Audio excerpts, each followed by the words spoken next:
స్మరణాత్ సర్వ పాపఘ్నం స్తవనాదిష్టవర్షిణం దర్శనాన్ముక్తిదం శ్రీనివాసం భజే నిశం అని స్వామిని తలిస్తే అన్ని పాపాలు హరించబడతాయట. అందుకే తిరుమల దివ్యక్షేత్రం నిత్యం భక్తజన సంద్రమే. బ్రహ్మోత్సవాల సమయమంటే మరీను. అందుకే బ్రహ్మోత్సవాలకున్న విశిష్టతను ఇప్పుడు తెలుసుకుందాం. తిరుమల శ్రీవారి బ్రహ్మోత్సవాలు అనేవి బ్రహ్మదేవుడు ప్రారంభించిన దివ్య పరంపర. ఇవి కేవలం ఆలయ ఉత్సవాలు మాత్రమే కాదు, లోకక్షేమానికి, శ్రీవారి అనుగ్రహం, భక్తుల ఆధ్యాత్మిక వికాసానికి దివ్య సంకేతం. ఈ 9 రోజుల ఉత్సవాలు భక్తులందరికీ స్వామివారి దివ్యమైన ఆశీస్సులను అందించాలని ముఖ్య ఉద్దేశంతో నిర్వహిస్తారు. బ్రహ్మ ఉత్సవం అన్న పదాల కలయికే బ్రహ్మోత్సవం. స్కంద పురాణం, వామన పురాణం, బ్రహ్మాండ పురాణాల ప్రకారం విశ్వ సృష్టికర్త అయిన చతుర్ముఖ బ్రహ్మ స్వయంగా శ్రీవెంకటేశ్వర స్వామివారికి మొదటి ఉత్సవం నిర్వహించాడనే ఐతిహ్యం ఉంది. అందుకే ప్రతి ఏడాది ఈ ఉత్సవం బ్రహ్మకు చెందినవిగా బ్రహ్మోత్సవంగా పిలుస్తారు.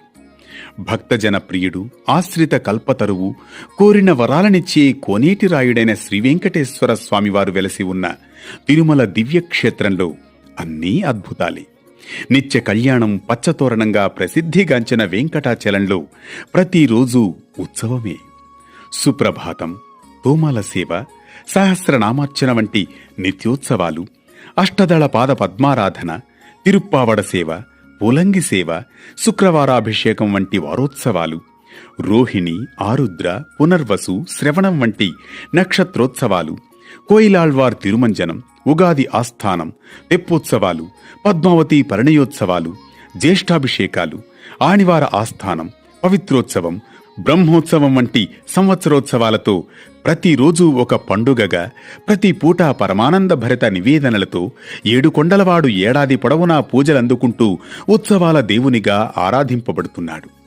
సంవత్సరానికి ఉన్నవి 365 రోజులే కాని కొండలరాయుడికి ఉత్సవాలు 450కి పైమాటే అంటే అతిశయోక్తి కాదు.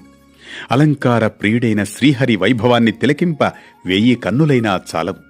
స్వామివారి ఉత్సవమూర్తి అయిన శ్రీ మలయప్ప తన ఉభయ దేవేరులు శ్రీదేవి భూదేవులతో కూడి సర్వాంగ సుందరంగా అలంకృతుడై తిరు ఉత్సవాలలో పాల్గొంటూ తిరుమాడ వీధులలో ఊరేగుతూ భక్తులకు కనువిందు చేస్తారు.